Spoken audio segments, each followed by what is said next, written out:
નમસ્કાર દર્શક મિત્રો, હું છું એડવોકેટ સોનલ બારિયા. આપ સર્વનું સ્વાગત છે મારી ચેનલ લીગલ વિજ્ઞાનમાં. દર્શક મિત્રો, આદિજાતિ વિકાસ અધિકારી કચેરી દ્વારા એક પરિપત્ર જાહેર કરવામાં આવ્યો છે, તો તેના વિશે આજે આપણે થોડી માહિતી મેળવીએ.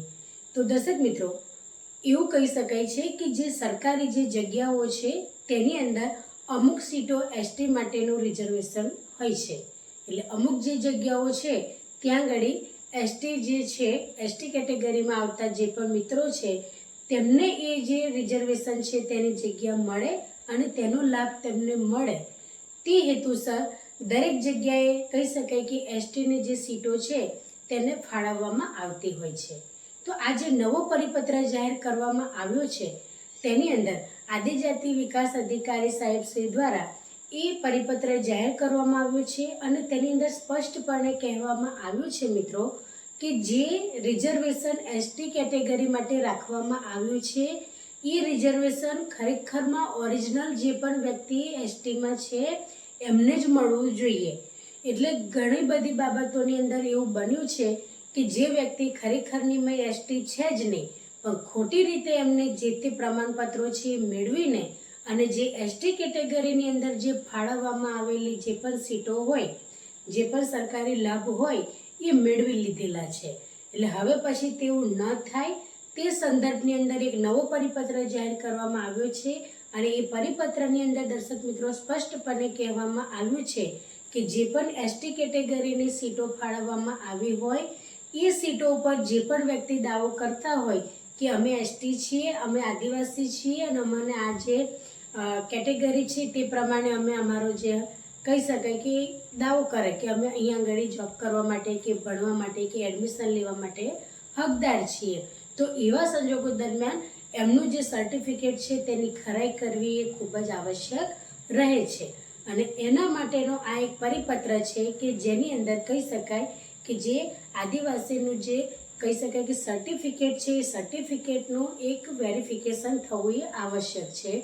જો દર્શક મિત્રો જે ઓરિજિનલ છે અને જેમને લાભ મળવાપાત્ર રહે છે તેવા વ્યક્તિઓ વંચિત ન થાય એ હેતુસર જ આ પરિપત્ર જાહેર કરવામાં આવેલો છે.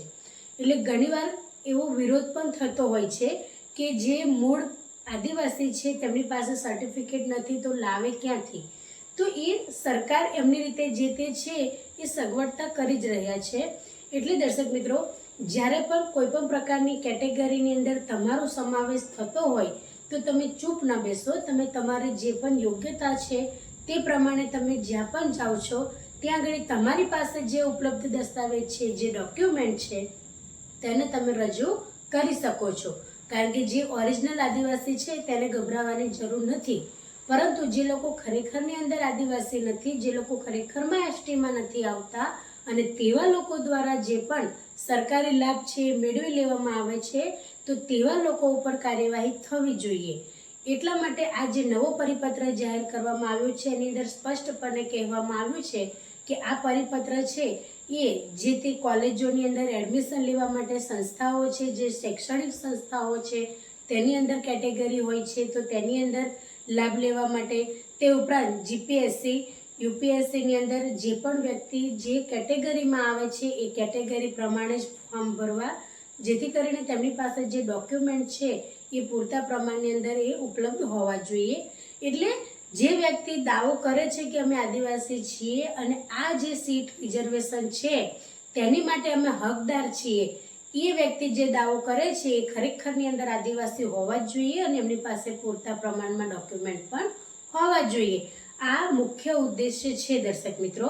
એટલે આ પરિપત્રના આધારે જે પણ સીટ માટે તમે દાવો કરો છો એની માટે ઓરિજિનલ જે વ્યક્તિ છે એમને જ દાવો કરવાનો રહેશે.